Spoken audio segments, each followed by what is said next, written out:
Welcome to another episode of the OutThere Colorado Podcast. Once again, I'm Spencer here with Seth. Hello. And we've got Tim on the sound and the video for today. Heading into Thanksgiving week here. It's Monday right now, so got Thanksgiving coming up on Thursday. We were delayed in getting to recording because we found ourselves talking about what we're most excited to eat. It is true. It is true. Let's what are you most excited to eat, Seth? It's funny. I literally just said, like, we were just talking about what we're excited to eat, but not in that context. Like, what are you absolutely... Well, I did say so. The sandwich. Yeah, the sandwich. Like, everyone talks about parts of Thanksgiving, but I'm like, give me all the parts between bread. Yep. And or a bun. I'm very similar. I'm a big mixer on the plate, right? Yep. Or when Seth was talking about the bun, the bolillo, Mexican bread, the little like diamond shaped breads. That's a big time pro move. It sounds like pro move. You get some of those from King Soopers. You rip off one of the tops, right, just barely, and then you kind of flatten it out on the inside, and then just fill it with all whole sorts containment of things. system there. Yeah, holds the gravy in. Highly recommend it. Very good. I mean, I've always just been happy with my King's Hawaiian. You know. Yeah. Also great. But also I think great. that's big hearty move. Yeah, we'll be having turkey. As I've mentioned, I'll be making my buffalo chicken dip for the little gathering I am going to. That's famous. I always like the mac and cheese too. Yeah. Like mac and cheese, green bean casserole, the classics. Yep.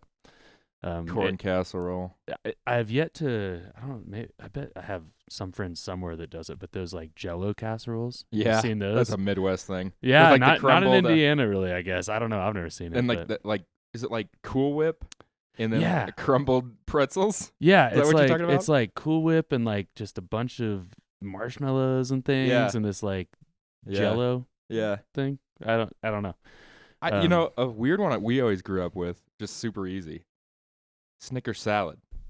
Is that just crushed chopped up Snickers and Cool Whip? Honestly, what was up with that? There you go. I don't think we had that in the past couple of years, but you just made me remember all these nostalgic ones. My grandma always made one of those Jell-O casserole things. Yeah. We'll see. I don't know. Here's a recipe I'm looking at right now for a green bean Jell-O casserole. Don't know if I trust that. I don't know about that. that the textures aren't adding up there. Yeah. Well, hey, since we're chatting about food here a little bit, we'll talk more about Thanksgiving. But let's talk weekend activities, Seth. I heard you went to a new spot. Yep. New to you. That came very highly recommended from Spencer McKee, and that was the Brit Pub downtown, man. Brit Pub. That was super cool. Yeah. The view overlooking the soccer pitch was really cool. Mm-hmm. I wasn't really anticipating that. Just the big open windows on that second floor. Yeah. Big, all cool, but second floor definitely seems like the place to be. Oh yeah, got the piano. We had to get a table up at the second floor. You get food? Yep. What'd you get? Fish and chips. Nice. And then, me and my wife kind of shared. She got the steak and ale pie. Very cool. That pastry really surprised me. I gotta say, that was a good pastry. Good stuff. And they pour the pints there. I think they're 20-ounce pints. Got the Imperio pint opposed to got some tiny pints in the U.S. Smittix? Yeah. Smittix? Is that the beer? Yeah, Smithwick's, something like that. Yeah, got that. Yeah, I was really impressed. Wasn't anticipating the mushy peas. Forgot about mushy peas. Yeah. They put that in front of me. I was like, what is that? Yeah. Mushy peas. That is, Smithwick's. Yeah, that is the mushy peas or something. I don't know if I can ever really get on the mushy pea train. I don't know. I was good with it. You like them? Yeah? It just felt like a healthy bite between... unhealthy bites. Yeah, I've never had their mushy peas, so maybe they're mushy peas. So you didn't get the fish and chips, I take it. No, I guess I'd forgotten. But I need to get the fish and chips because they do the big fish and chip fillet there, right? Where it's like And the fries were good. Hand cut fries. There you go. Yeah. Yep. Good recommendation, Spencer. Yes. Yeah. The atmosphere, very cool. Yeah. Yeah. We're talking about that. Cozy. You feel, it's like a nice, cozy, just like warm, really great for winter. I would say. Exactly what I was saying. Yeah. They do the roast too on Sunday. I feel like that's probably a good spot for the vibe then. But that steak and ale pie, that's exactly where I was thinking, like, man, on a winter's eve, that will do. Yeah. That will do. Yeah, last week I tried Jake and Telly's for the first time. Yeah. I still haven't tried Jake. Oh, dude, it was very good. Very good. Came with a lot of recommendations. An institution, really, in Old Colorado City there. Yeah, it was a girlfriend's birthday, so we we went there, Mhm. and she got her. That's where she claims her favorite meal is in the Springs, which is basically really? like she's a big steak and potatoes person, Mm-hmm. and they have lamb steak and potatoes, and I think it was like fried or not fried green beans, but green beans, some sort of green beans on the side. So it's Greek food. Yeah, I was really impressed. They have like this little appetizer platter with some very good gyro meat, very good hummus, giant chunk of feta cheese. I was stoked on the spot. I had like pasta too, which I've never had Greek pasta before. I was just like, go get a gyro somewhere. Right. But it was like a chicken meatball Greek pasta with like this Alfredo sauce. Absolutely delicious. So noted. Another spot that I would recommend. But yeah, this weekend got into the caves again. So that was fun. Learned some rope work stuff. I've never rock climbed quite a bit, but never done the like rappelling in a cave with like a rack and everything. So learned how to do that for the first time. That was pretty fun. So Fantastic. just trying to get down this little like 50-foot drop or whatever while you're like, finagling your body through this like little crack. But yeah, no, it was fun. Spencer's idea of good times, man. Yep, it was a good time. Very dusty. Other than that, absolutely awesome. You watched your Chicago Bears, I'm sure. You watched your Chicago Bears. I saw they won again. I saw my Colts lose. Yeah. Yeah. Your Colts are on the adjacent TV. Yeah, but hey, the Broncos won their last game, so I'm at least happy with that. Got that. Heartbreaking loss, though, for the Colts against the Chiefs, right after the Broncos beat the Chiefs. In a bye. Yeah. You thought the Colts might, have had the plan. Yeah, and I mean, the Colts were up 20-9, I think, and then just stopped scoring. Yeah, it was very sad and heartbreaking. Chiefs happened. Made a point to watch the game, and of course they lost. So I'm sure no one is going to be shopping on Black Friday because they're going to be watching the Bears. Or Friday afternoon. Fresh Air Friday, right? Fresh Air Friday. That's Colorado Parks and Wildlife. At the state parks this weekend or on Friday. Yeah. They're all free, right? All free. All 42 state parks. Yeah, so go out and check out some state parks. Maybe if you're in Denver, you go to Roxborough, right? That's a good one. I was thinking that. I haven't been to Roxborough in a while. Colorado Springs, you could pop up to what do we say? Like, I guess Cheyenne Mountain State Park would be a good spot. Staunton State Park. Castlewood Canyon kind of hides out. If people haven't checked out Castlewood Canyon, maybe it's an occasion to do that. Yeah. On the plains, that surprising little canyon on the plains there. Yeah, it's a good deal that they that's their Black Friday. Mueller State Park too, of course. Yeah. Yeah. Another one. Yeah. Plan for some chilly weather though. I think is it going to be cold? Yeah, I think there's I think Friday also is supposed to be a little bit chilly in Colorado. Still not the cold temperatures we're used to seeing this time of the year. But Denver did get its first snow, I think, right? Did they? Did they? Yeah, I saw a headline about it. I cannot confirm or deny. Good to see some snow on the foothills here, at least. Yeah, at least in Pikes Peak. At least in Colorado Springs, they're supposed to have some snow on Friday. So, yeah, it'd be a good little Thanksgiving. Way to walk off the feast. Yeah, for sure. Fresh Air Friday. Was it one of like 5 free days they do throughout the year at the state parks? About right. Yeah. Yeah. So I mean, hey, there's our little preview about Thanksgiving. We'll get into what some of these Colorado celebrities will say are looking forward to and thankful for in Colorado per Seth's reporting. Like he teased last week, talked to Polis about it. Yes. Talked to Hickenlooper about it. Heard back. Yeah. So yeah, you heard back from them. So before we get into that though, what do you want to start us off with today, Seth? Man, you're leaving it up to me? I don't know. I kind of wondered if we were just going to roll with the Thanksgiving stuff, or you want to do that a little later? Get into some heavier stuff and then get it lighter? Yeah, I guess here I can start us with something that's pretty heavy, actually. All right. So there was a hiker death back in October. Mm-hmm. A hiker fell into an abandoned mine shaft. And kind of wanted to talk about it just because it's one of those hazards that you never really hear mentioned when you're like exploring the backcountry, especially down in like southwest Colorado, maybe out in Cripple Creek, where all these these abandoned mines from yesteryear, so to speak. 54-year-old Jennifer Nelson of Ridgeway was exploring some area with her dogs off Red Mountain Pass on the morning of on October 20th. Red Mountain Pass, also Highway of Legends. $1 Million Highway. Yeah. Yeah, $1 Million Highway. I've done that before. Out there by Why do I do Ouray, that? kind of. $1 And Million Highway. this is reporting from the Ouray County Plain Dealer, Mhm. which is their local newspaper there. Mhm. Essentially, she went missing, was reported missing on October 20th, found on October 21st. Essentially, they were looking for her, and the two dogs are just kind of hanging out in this area of this mine shaft, apparently. Wow. Whereas this mine shaft is pretty much like, unless you're on top of it, impossible to see. So her dogs being there clued searchers into the fact that she might be in this mine shaft. They ended up finding her body about 8 to 10 feet down the shaft. So mine That's shaft so apparently tragic. like 50 feet off of a road there. That is, I've seen it described as kind of like this, like a mine road, right? So like not a major road. But yeah, one of those situations where the more you dig into it, the bigger this hazard kind of sounds, right? Saw some reporting from Olivia Prinzel, the Colorado Sun, right? Talking about how there are 14,000 abandoned mine openings that have been sealed in the last 40-something years, while they still think there's thousands just that are around. And a lot of times these mine shafts too, they can be kind of overgrown, or maybe someone's like put wood over them that's like since rotted. Definitely can't support the weight of a human, right? So yeah, I mean, kind of a scary situation there. Wherever you're walking around the backcountry, especially. I mean, we've got snow around the corner, right?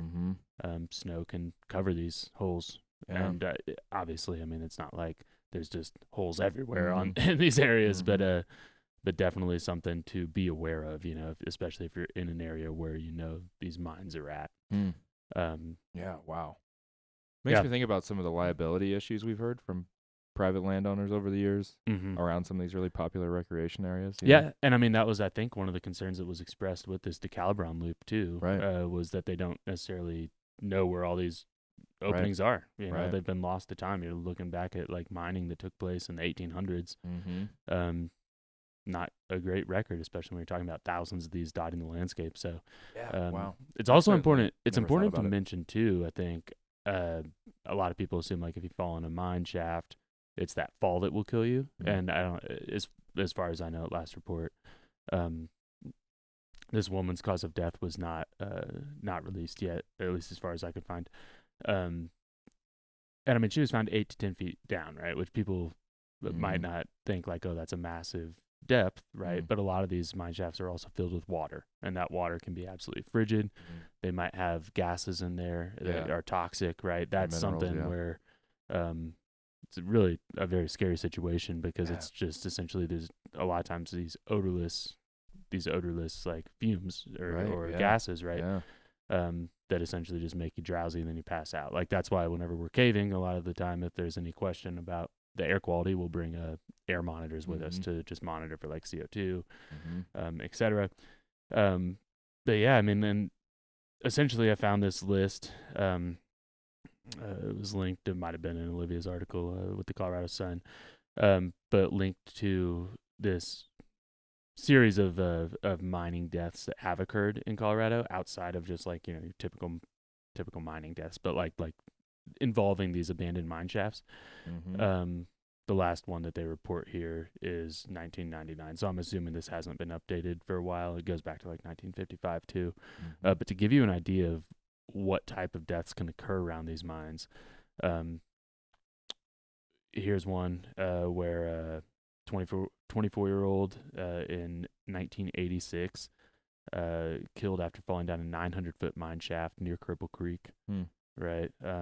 Another one, two 21-year-old men testing a four-wheel drive vehicle in 1987 when the Jeep they were in went into a mine shaft. Right. So especially if you're driving on, like off-road, off-trail, which obviously is not encouraged in a lot of places anyways, but partially maybe for this reason, that vehicle weight too is even, it's even more weight. So you might end up falling into something. He was lodged 34 feet, or the Jeep was lodged 34 feet down in the shaft. They found him 350 feet below the surface. Another one, a man vacationing in Colorado in 1989 in the Canyon City area in the Skyline clay mine. He was essentially exploring this area, and a 800-pound rock pulled away from the wall and crushed him. He died of suffocation. There was one here that I did want to highlight too. Yeah. So this is 1955. 2 men entered an old mine, and essentially the mine contained bad air where there wasn't enough oxygen. They were found 6,200 feet from the portal they entered 3 days later. So it's one of those things where you'll every once in a while. I haven't heard of many of them in Colorado, but just around the American West in general, you'll hear stories about people kind of just finding a tunnel and going into it. So it's not just the ones that are up and down, right, and like the vertical drops that can be dangerous, but going into one of these tunnels, and then what can essentially happen is maybe bad air is on the ground, gets stirred up, and then all of a sudden you're breathing that, and released from the soil, or it's just filled with bad air in the first place, and because a lot of the time that bad air is odorless. Don't notice until it's too late, and then you just can't get out in time. So, it's a quick public service announcement about a very tragic situation that happened kind of in Southwest Colorado in recent days. A hazard in the outdoors that you don't think about so much. Yeah. If you see an old mine shaft, same thing goes with abandoned buildings too, right? Like that wood's rotting. Got to be very careful there. So, scary stuff. For sure. Not to start us off on like an extremely heavy topic, but that was something where the more I was looking into it, it felt like, people, you're in the backcountry because you're exploring, and sometimes there's this risk that you really don't see talked about at all. Yeah. So good awareness. Yeah, something to note. But you want to move into? Let's move into one of your topics. Probably one here that's a little bit happier, I guess. What about these beavers? Let's talk about some beavers. Yeah, we were like on here talking about bison last week, Colorado Parks and Wildlife kind of embarking on some management strategy, some kind of formal strategy to manage bison in a way they haven't before. And the same can be said about the much smaller beaver. And beavers, as Colorado Parks and Wildlife kind of put it in this newly released draft strategy, it's called has a long name, the Beaver Conservation and Management Strategy. You can look up this document, 125 pages of really interesting stuff. At least I found really interesting stuff regarding beavers, and kind of springing from across North America. There's really been in recent years some new concerted effort to really try to boost these populations that, similar to bison, were decimated amid westward expansion, really across the continent, amid European settlement. Yeah, beaver pelt hunting was massive. Right, exactly. Yeah, the fur became really valued and just really brought these populations to its knees. Like across the continent, there's estimates that suggest like maybe as many 400 million beavers called North America home. And, of course, included in that millions at one point in Colorado. The document includes kind of their best guess at how many dam building beavers are in Colorado. So we see beavers, right? See dams. Yeah, man. I've seen one beaver, beaver ever, and it just was like going under the water. I barely caught a glimpse of it. Same. Yeah, I saw it splash. But anyway, all to say, there are beavers in Colorado, right? Unlike bison, where really you just see the livestock bison. There are wild beavers in Colorado. They estimate like maybe between 43,000 to 64,000 today. It's a lot of beavers for me to just not ever see a beaver. I thought the same thing, but not enough. Colorado Parks and Wildlife believes not enough beavers. At least that can be gleaned from this new document that pretty much straight up lists their overarching goal to increase beaver populations and beaver-occupied wetland habitats in Colorado until social or ecological carrying capacity is reached.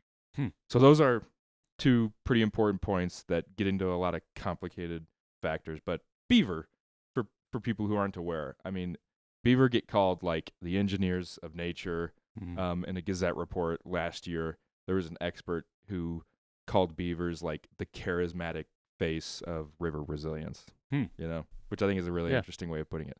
The beavers, in building these dams, They do a lot for waterways and a lot for wetlands. For one thing, they mitigate flooding, right? They help ensure water quality, that debris doesn't get into some of our watersheds and our water storage systems. They obviously they recharge groundwater, and so they're greening up valleys, and they get called a keystone species for how they boost biodiversity, greening up these areas and bringing back animals and insects, big and birds and animals big and small. Yeah, you know? I would imagine too, like with the moose nowadays, kind of going after these riparian areas. It seems like this effort from the beavers, right? We'll say it seems like beavers would help repair those riparian areas and just kind of slow that erosion. You bring up a really good point. I mean, you can even look at Rocky Mountain National Park as a microcosm. I think we've talked about it on this show. I mean, there are studies and reports out of Rocky Mountain National Park that don't mince words about what's happened to this landscape without beavers, or a lack of beavers, and with a large influx of elk and moose. I mean, there are words and reports that refer to like ecological collapse without beavers, right? Yeah. So going on to more of those benefits, they're seen as keeping forests healthy, right? By building these dams, they're kind of thinning and chewing away at some of these woodlands for new healthy growth. And by doing so, they're mitigating like catastrophic wildfires that we've seen in this century in Colorado. Yeah. So in other words, I mean, CPW clearly sees beavers as very, very important, and just simply not enough of them. Yeah, on the for landscape. sure. That makes sense too. I mean, well, I wonder what, and not to play devil's advocate here by any means, but I wonder if they have all these benefits of creating these dams, these beavers creating dams, why don't they just artificially create these dams? They do. There has been a lot of attention to that in recent years in Colorado and elsewhere. Like you see these structures that are trying to mimic dams. There's other efforts that are kind of aiming to invite beavers back into places. Even CPW says, like, in the past 5 years, on average, they've translocated like 30 beavers on average to places where they've hoped to see some restoration happen in these habitats. Yeah. But again, this document kind of gets into, or it pretty clearly recommends, like, more translocation, like more efforts to bring in more beavers in places that might be suitable. And again, that's a pretty complex picture as they lay out in this strategy, this proposed strategy of what makes places potentially suitable, especially in a very changed landscape with a lot of human interests and a lot of conflicts with beavers. They report like hundreds of human beaver conflicts every year in the state. From how so? Like what's beavers? My impression is like beavers affecting downstream water rights holders. They say the biggest thing is beavers ending up in agricultural ditches, and they're in dams, and their associated material winding up in those ditches. So that's part of the conflict. I kind of tuned into a part of the report that states, let me pull it up here, the way they put it, some uncertainty around the relationship between beaver dams and Colorado water law and administration. Right? So again, getting back to those water rights holders. That makes sense. And how maybe they could be impacted by beaver dams. So I think that's a big complexity that is still being sorted out. Well, and that is very interesting too, because it's like if beavers, I mean, being kind of able to reroute waterways in some scenarios, even if it's like a minor rerouting, that could impact someone where all of a sudden their property no longer has that waterway on it. And I mean, obviously that takes time, etc. But yeah, you nailed it. That is interesting. Yeah, you hit it on the head. Yeah. And what's the balance between, this sort of landscape that we've engineered as opposed to the landscape that could be called natural or historical at one point? Like, how do you balance that out? And how do you see the benefits of beavers while coexisting with beavers? That's a big phrase in the and the proposed strategy coexistence. You Yeah. know, and what that can look like. Do they have a number for how many they want to have? Didn't see any specifics related to that. If Mhm. there was, I would have read right by it. But the document calls itself as like kind of a high level framework in terms of really just laying out like general desires, you know, and big idea recommendations, like translocation, but exactly where that would play out, exactly how many beavers that could be. You don't see that exactly laid out, outlined in this high level plan. Yeah. Dang. Well, that's fascinating. Yeah. Another pretty big wildlife topic to kind of follow along just with another species in that regard then. Yeah. Like I So we said, got people can go check it out. They're taking like comment on it through December 17th, I think. And then I think they stated like in February, they'd like to have a finalized strategy. Yeah. Cool stuff. Yeah. We got a lot going on. We got the bison, we got the wolverines, we got the wolves, we got the beavers now. Isn't that crazy? There's some ferret news I saw over the weekend about some ferrets that always are some dying. black-footed ferret news. Yeah. So I still need to look into that one. But yeah, beavers. Colorado Parks and Wildlife, very busy. They're tracking a poacher. You see this one? Was that about a mountain lion? Yeah, it's not even on my list for today, but mountain lion. I think I did come by that. Found illegally shot and killed last Friday, 3 days before the hunting season starts. So female mountain lion shot in the chest and left in the bushes near some group campsites down in Gunnison City. So pretty wild.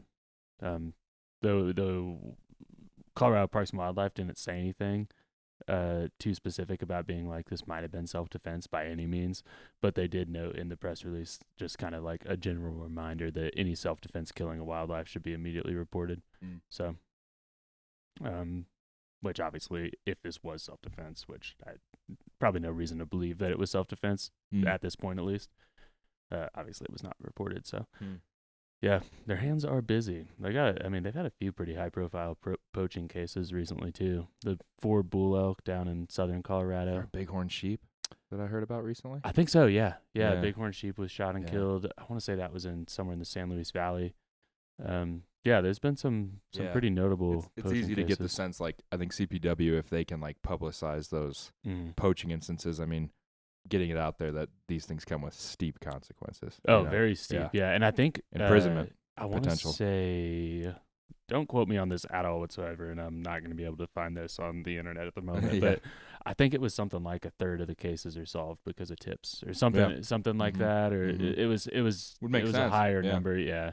Makes sense. Don't quote me on that at all. I may be totally wrong on that one, but I feel like that's a number that's like rattling around in my head. Would make sense.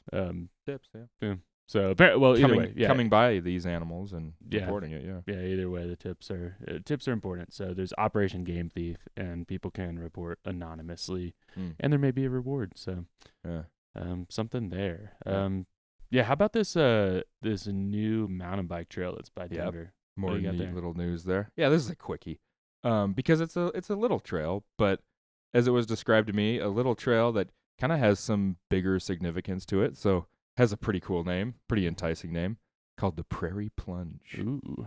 Out kind of north of Bear Creek Reservoir, if people are familiar. Lakewood managed Bear Creek. What is that? Bear Creek. What do they call it? Bear Creek Lake Park, right? I've been there quite a few times. Yes, Bear Creek Lake Park. Bear Creek Lake Park.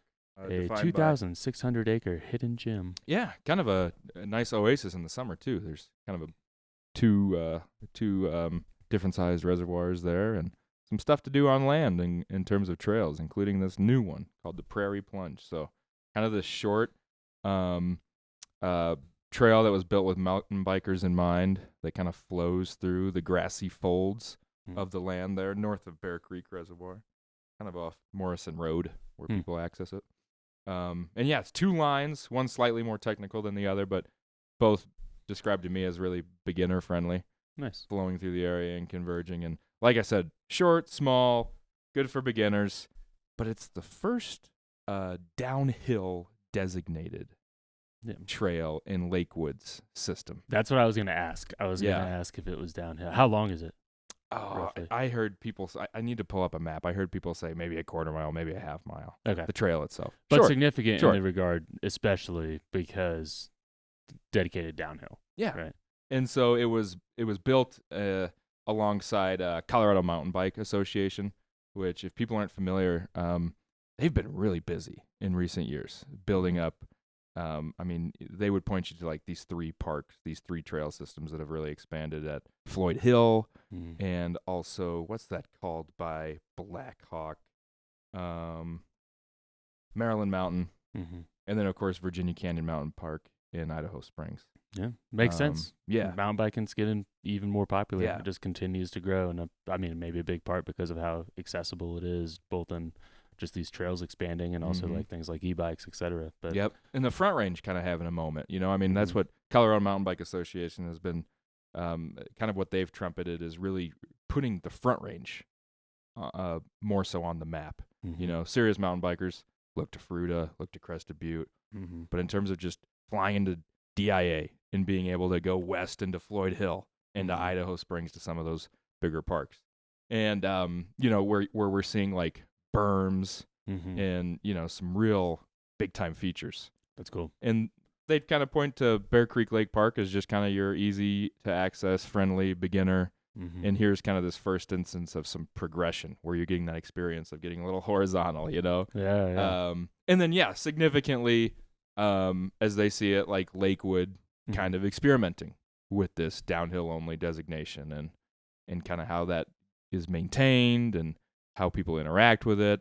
And the timing's interesting because Lakewood is in the middle of master planning William F. Hayden Park, more so called Green Mountain, as people know it, right? Yeah. So they're kind of contemplating the future of that trail system. And I think there's some advocates who would like to think, hey, look at this downhill only thing and consider something like that. Yeah. A little bit of a test run. Is it downhill only mountain bikes, or can you run? It is multi-use. Multi-use downhill. It is multi-use. So, you know, runners who like the flowy stuff, maybe they're on it, but built with mountain bikes in mind for sure. Yeah, and the downhill aspect is so important. Like to someone who's not maybe on these trails on a mountain bike,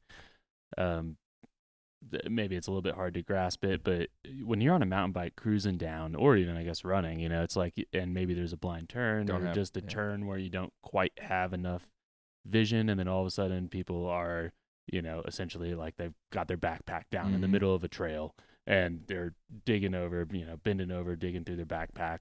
That's a hazard in a way. Colorado Springs has the Chutes mountain bike trail. Very that is obviously should be, you know. only mountain bikes are allowed on that trail. It's about, I think, 2.5-ish miles long, but that, I mean, I want to say it was 4 years ago when it made the transition. When they officially designated it, something like that. Yeah, I want to say it was during the pandemic, but at some point. But yeah, I mean, they went in, they built up some of those berms a little bit more. They built a nice little rock garden, very difficult, technical rock garden. At the top of it, there's an entry point on the side where you can skip the rock garden for people like myself who are too scared to go down the rock garden. Built a gate, but yeah, I mean, a lot of signage in the area keeping people off that trail if they're not on a mountain bike. And it is so nice to go down that trail and know that you can just kind of flow without having to worry about an off-leash dog running in front of your bike or something like that. For sure, yeah.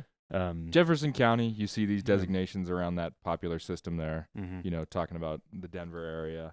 And yeah, it just, from my view, like increasingly as these trail systems get increasingly popular and as mountain biking gets increasingly popular, like land managers along the Front Range are just kind of more and more considering these options. I mean, elsewhere, you know, in the Denver area, Jeffco, Boulder County, I want to say there's places where, I think I'm right in thinking that there's places where like there's bike only days and hiker only days. Interesting. Know? So yeah, it is interesting. And I mean, yeah, this little trail kind of got me thinking a little more on the future of those management decisions. While, I mean, Lakewood's an example of a land manager that really prides itself on being inclusive, right? Welcoming people while also trying to serve certain desires from both mountain bikers and hikers who want to segregate sometimes. You know, I mean, Colorado Mountain Bike Association talking with that executive director, Gary Moore, I mean, he's a guy that sees needs for hiking only trails, like trails that have like a climbing aspect to them, getting to a really great view. We've got quite a few of those in Colorado Springs. Yeah. Garden of the Gods being a great example of that. Mount Cutler. Yeah. Yeah. So yeah, but also like I've covered master plans staying here in Colorado Springs where that definitely seems to be like an increasing point of tension of like, like they get this, what do we get? Right. And can you ever satisfy everyone? Yeah. You can't. So, that's the answer. So, I mean, again, kind of a little trail that gets into a little bigger conversation that's interesting about land use on these recreation areas along the Front Range. Yeah. I mean, in all honesty too, though, the multi-use aspect of a downhill only trail is also interesting because then you could just have a lot of hikers that are not looking the direction where traffic is coming, Yeah. So, I mean, that could be a hazard in itself too. Yeah, you're right though. I mean, you almost have to pick up both sports of trail running / hiking and biking if you want to see it all, so to speak. Yeah. And with e-bikes bursting more onto the scene, like what does that mean for how everyone plays together on a trail system? Yeah. So all to say, you'll hear more about stuff like this for sure. Yeah. Cool stuff. Yeah. And what else have we got here? Here, I'm going to touch on a topic because I wanted to chat about with you in general as well. But last Thursday, we had John LeConte, a investigative reporter, award-winning investigative reporter with Vail Daily, on the show, and just kind of like an interview episode talking about Sir St. George Gore. Like the Gore Range and everything. Yeah, I remember you touching on that. Yeah. Notoriously, right? Gore often blamed for slaughtering thousands of animals on his expedition across the American West, potentially wrongfully so, as well. Apparently, that rumor of that many animals being killed and left to rot, so to speak, or killed for sport, mostly stems from a single letter where he's kind of feuding with somebody, and then that is in that letter from that person he's feuding with. So who knows how many animals they really killed. But yeah, it was an interesting topic because there's so many things around Colorado that bear the Gore name. There's like the Gore Range, Gore Pass, a couple creeks, canyon. But yeah, it was a pretty fascinating topic. Yeah. And apparently the name itself for all these landmarks, because people are often like, he wasn't even exploring in the Gore Range, which LeConte says that he was not necessarily maybe exploring in the vast majority of that range, but did kind of cut around that end where Gore Pass is, and built a road as part of his expedition too. Potentially hired some, LeConte thinks, if I remember correctly, Ute Indians to build this road for him. He had Jim Brigger with him during a large portion of the expedition, and had a pretty favorable relationship with the indigenous people at the time. So apparently it would have made sense that he would have hired him to or hired some of this the indigenous population to help him build this road through Colorado, which opened up a lot of the western slope of Colorado to travel, because apparently before that there was not really any sort of road there that made it easy to go from one side of the state to the other. So pretty interesting situation where you have this guy that's often very villainized in Colorado history because you hear all these rumors about this hunting expedition. And then, all of a sudden, as basically LeConte was able to recover a lot of these and find a lot of these digitalized newspaper clippings that essentially help to better track Gore's movements and provide a little bit more insight there, a lot more insight there, compared to some books that were, I think the last book on Gore was published in the late 1990s, I want to say. Okay. Well. So a lot more information recently came out and was published in October this year, just related to this Gore story. So, kind of wanted to mention that again, just in case people listening now want to check out that show. It's just the episode before this, because it really is fascinating, just the whole Gore story. Yeah. And I mean, and as John was saying too, it's like there are plenty of other reasons why people can maybe say they don't like Gore. Yeah. But apparently this hunting expedition has been very, in several ways, mischaracterized. Huh.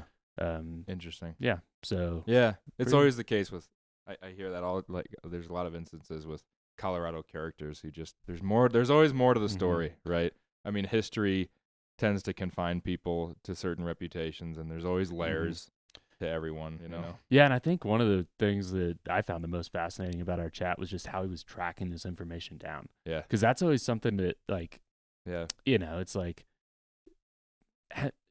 you're essentially relying on these old newspaper clippings to just pinpoint where people are at, and if those don't exist, then it is just kind of like a collection of tall tales and rumors and maybe taking the little piece of information you have and then trying to draw conclusions from that, Well, sometimes you got to scrutinize the days of yellow journalism too. Yeah. You got to take the reports for what they are sometimes as well. People literally just trying to make up stories. Essentially. Who would do that? Yeah, who would do that? But yeah, so we had a pretty good conversation there about that. I think he spent about 2 years researching the subject and uncovered a lot of stuff that just had not been found before. So that's great. I found it fascinating because, like, even like back in 2020, I think I was kind of, doing like just like browsing what did exist. And it's like every single thing is just like, this is crazy. We need to rename all this stuff because Gore killed all these animals. And I don't necessarily have a dog in the fight either way in terms of that debate. But either way, I mean, more information. Yeah. So I'm glad you had that convo. Yeah. The book, also that he came out with, the book is called Notorious Hunter, Sir St. George Gore, Deadly Legacy in Colorado. So something to look into. Check out. But what else? You want to end the show with some Thanksgiving talk? Yeah. Every year I ask like outdoor athletes, industry people, advocates, what place are you most thankful for in Colorado? Good time of year to do it, right? I always love getting some responses back, so I'll just run it through. Do we want to start with the governor and Senator Hickenlooper? I think so. Yeah. Because we've teased it. We could save it till the end, but I think we teased it long enough, right? I think we dive right in. So yeah, I always kind of holler at anyone and everyone who wants to participate in this, and thought maybe Governor Polis would want to chime in, and sure enough, he did. And what place is he most thankful for? One that would interest him, of course, and that's Fisher's Peak. Which he designated. Gosh, was that 2019 or 2020? I think 2019. I'm saying as the state's 42nd state park. So Fisher's Peak, overlooking Trinidad, right at the border there with New Mexico. Really iconic peak. I mean, forms Los Animas County's logo, I do believe, and but long, inaccessible, long for generations, privately held, in that change with the state park designation that Polis proclaimed that year. Yeah, that's a lot of public land opening up. And if you've been following along with the Fisher's Peak State Park, you've definitely seen photos of Polis down there. Yep. That was not a surprising pick in my opinion, having followed along with this, because I was like, oh yeah, he seems very passionate about this spot. Yeah. So. And it is cool. Second biggest state park, right? Yeah. After State Forest in Colorado. And in an area where you don't necessarily get a lot of front rangers going down there. Yeah. Right? Like, I mean, ask any front ranger it's like, unless they're maybe fishing or hunting, a lot of people aren't down there exploring that, like, southern part of the state. And you know me, I've said it on this show before, I've really encouraged, fish. If the reason to go is Fisher's Peak, that's a great reason to go. I mean, I think right now they're building 10 more miles of trails as we speak. I mean, it's been expanding in a big way really quick since the governor proclaimed that state park, including a trail to the summit that is seasonally closed. Check those dates for nesting raptors. But it really is a beautiful place, and just with a unique experience to it, and all sorts of stuff to do in that region of the state that a lot of people overlook. So yeah, there's that. Very cool. Senator Hickenlooper returned the request as well, and he gave some love to the sand dunes. I think that's a good pick. Yeah, that's a good pick. The weirdest place in Colorado. Yeah, one of those places where if people move to Colorado and they aren't really like tuned into the outdoor recreation world, they might not even know the sand dunes exist. Like, I mean, even being involved in outdoor recreation, like, I didn't realize I'd heard of the sand dunes, but like, I didn't realize just how cool and beautiful it was until like a couple years living here, and finally saw the photos, and I was like, or more of the photos, I guess, and it was immediately just like, I gotta go. One of the most stunning. Yeah. Madonna Creek too, very cool little natural phenomenon. But so easy, good pick there. Matt Payne is a climber and tremendous photographer based in Durango, who gave me a shout back. Went with the Needle Mountains in the wild heart of the San Juans, as he put it. Hard to get to. Yeah. He gave a shout out to Turret and Pigeon Peaks, which cool. Was the view that became the cover of his climbing guidebook in the San Juan Mountains. Very cool. Yeah, really interesting. I didn't know he had a there. climbing guidebook down there. I'm gonna have to check that out. Matt Payne, he's a mover and shaker for sure. Ann Flower is a name that really burst onto the trail running scene this year. Her first 100-mile run was the Leadville 100, and all she did was crush the record. Yeah, the women's record. Broke the all-time record. Just unbelievable. Her first 100-mile She's had an unbelievable year. Yeah. And of course, she thought about two. She couldn't just pick one. North Cheyenne Canyon Park here in Colorado Springs, her backyard.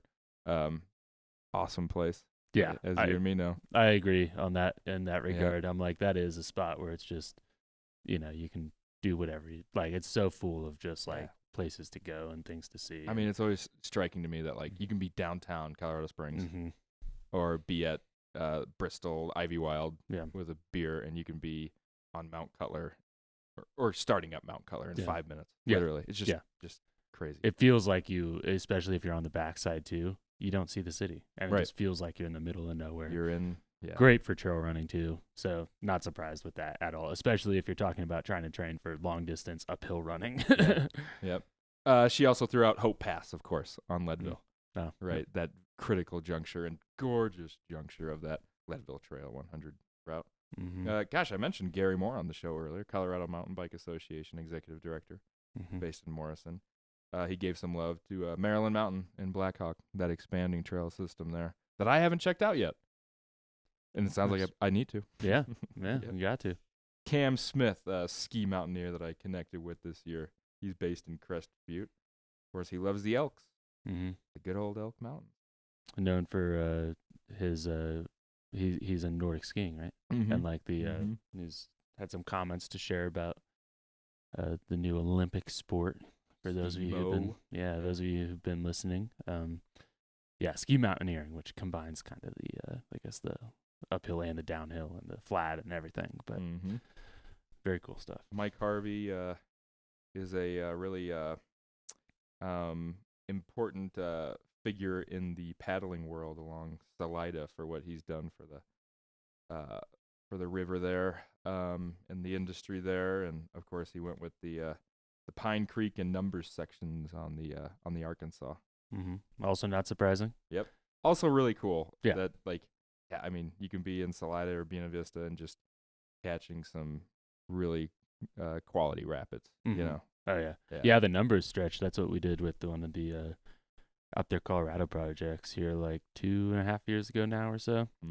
And that was a blast. I am not much of a whitewater rafter. I enjoy it, but water scares me.